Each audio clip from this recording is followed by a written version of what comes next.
Now there are some redeeming qualities in the Acolyte. Finally.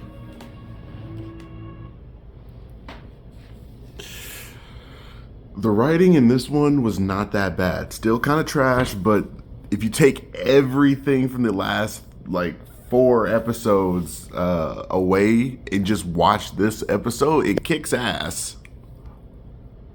But whoever directed, I gotta like look back and when I do like a complete like full Acolyte review or something like that. This episode was not bad. The choreography, because I already said that in the Acolyte the fight scenes themselves are awesome. It's just they have no context behind what they do. It's with, I mean, not context, writing. The writing kind of sucks. Actually, no, it sucks a lot. Everything from the last 3 episodes were so like out of order, out of sync. It was like someone was trying to make something from their favorite book, and then was like, how do I randomize it so it actually sounds like it's unique and different? And it did not work for the past 3 to 4 episodes. It did not work. And I feel like they're trying to hold back on the whole what happened that day when May started the fire back in episode 3. And that's what your guys are focusing on. You guys already just, spoilers, switched the 2 sisters. One's going to the Jedi, one's pretty much going to the Sith as a prisoner, and they're both about to probably switch their roles where I'm good, I'm bad, but I'm still going to kill the Jedi, and I'm still going to kill you for killing our family, but you killed our family by betraying our family. And then they just fight over that stupid shit.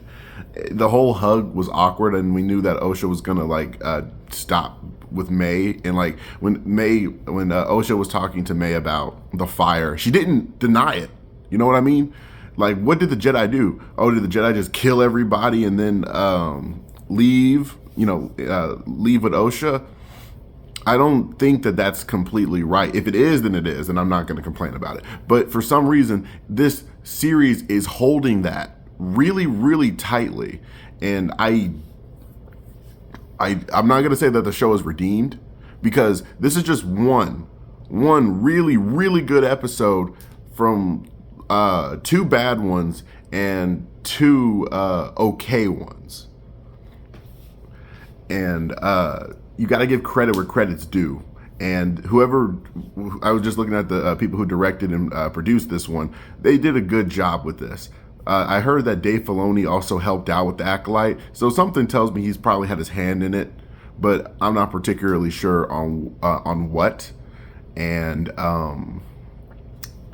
the show is literally, to me, it's not good. I mean, it's not perfect. It's far from perfect. This show went down from the last episode to like a 1 out of 10, and I never give anything that. But it's slowly building itself back up. It is now at like at least a 3, because this episode kicked ass. But I don't trust it. I don't trust that the next couple episodes are going to be awesome. I feel like whoever wrote this half of the series was trying to help fix it.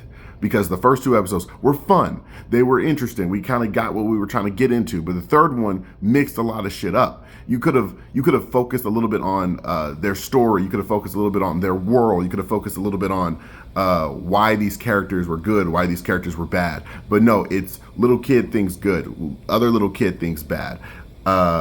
Mommy Dearest carried these 2 with witch dark magic, which actually is pretty cool. If you think about it, hear me out.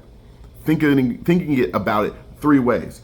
There is a fan fiction, AI pictures and like AI voice of what if the Disney trilogies were awesome, and I really like those. So I'm going to take some context, spoilers. I'm going to take some context off of that and say what I thought was cool out of it. So basically, what they did was they made Rey the machine chosen one.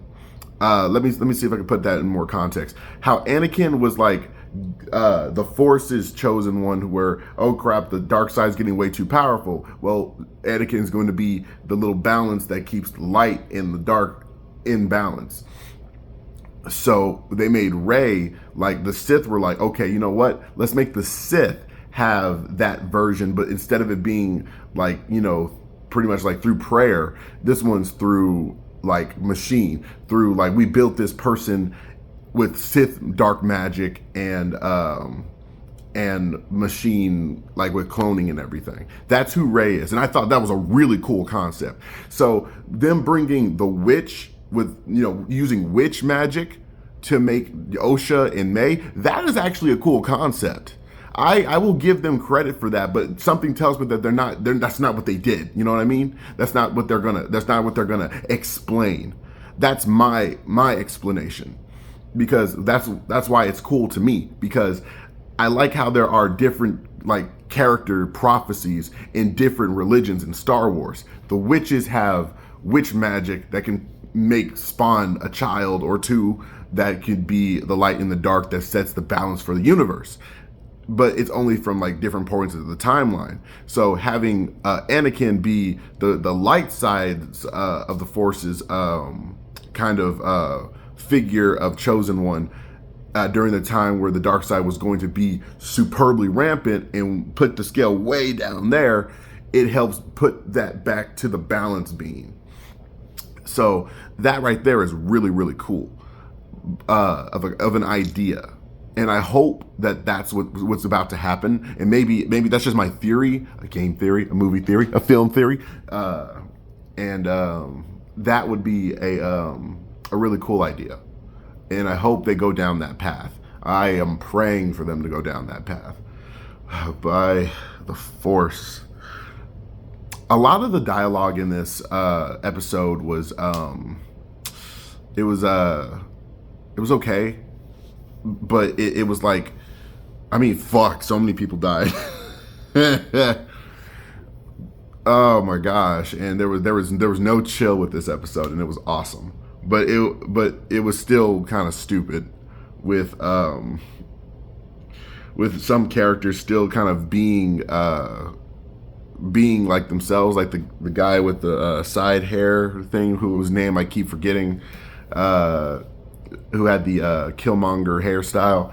He was still, I was given orders, but Osha never said, would you stop trying to follow fucking orders and just do this because you're my friend? And like how they say, I will reprehend you. I'll do it. Don't make me do it, Osha. Don't make me do it. I'll do it. I'm like, come on, shut the fuck up. I would slap the shit out of this guy and be like, calm the fuck down. He's like every TV show's like rookie police officer who just got a basic, who knows every law, who knows every like right answer, but gets on the field and is trying to do everything by the book. He would even like stop a car for just going one over the speed limit and give him a ticket. Says, you broke the law. That's the law. That's the law. That's the law. Get off my fucking back, dude. Because that's this whole guy's personality, and he has no redeeming qualities. He's dead. Like I said, spoilers. He's dead. Neck, Mortal Kombat style, cracked, dead. He's gone. There was nothing redeeming about that guy. He fucking sucked. Yes, he still went with Osha, but he never had that moment of being like, "You're right. Let's go save these people." All right, we're still best friends, and I hope we're still best friends. No, he didn't have any of that. It was just the law, the law, the law, the law, the law, the law, the law. That's it. And then the girl who looked like that one bird who I keep forgetting what it is. There was like a TikTok or a YouTube short about it where this bird was hitting this snake. And it's like a really tall, beautiful bird with like orange things on the orange. It looks like orange feather colors on their eyes. And it looked really cool. But she was a badass in this, but she died in one of the most badass fatalities. Like, that was so cool. And every time I saw her on screen with the Master Soul, I felt like, okay, these two are just awesome. But they still didn't have choreography, not really. But I can give it some slack because of the situation they're in. And tell me why that the Jedi look like they died from spice overdose. For one, I don't think Osha, because when this episode came, just popped up, Osha was knocked out on the ground, and she looked like she just got blasted with like pure force energy and got hit in the head, and it doesn't make much sense in the way of how it happened at the end of the last episode. If he pushed Osha just like how he pushed everyone at the seconds after he pushed Osha, when he did the little tap, like how Darth Vader did that to Seer in Fallen Order, it would have made a lot more sense. Just like she was backing up or something, and they were running, and they're like, "Oh, shit, get out of the way!" And then he pushed them, and then we don't see what happened to her. It would have made a lot more sense. Like I said, the last 3-4 episodes were kind of awful, boy. They're all over the place. But take away that context and focus just on this episode as like episode 1 in a way. By itself, it's great. The fight scenes, the way that they use the bugs and stuff from the other episodes. Yes, I know that kind of counteracts what I'm saying, but I'm saying what I'm trying to say is, without all the baggage from the other episodes, this episode is awesome. You can take elements from those things, but not all of it, because it slows this whole thing down to a crawl. And like I said, this is a spoiler review. So the guy under the mask, I already figured it was this weird guy. Like, it was one of those things where you're like, it might be him, it might not be. It might be him, it might not be. But there's no way for us to even understand this. I don't know why. Maybe it's, how is this the one of the most like expensive TV shows, but only have like 6 episodes. I don't know how many episodes. It might be 8, but still, like, oh my God. There's no time to relax for us to understand who any of these characters are.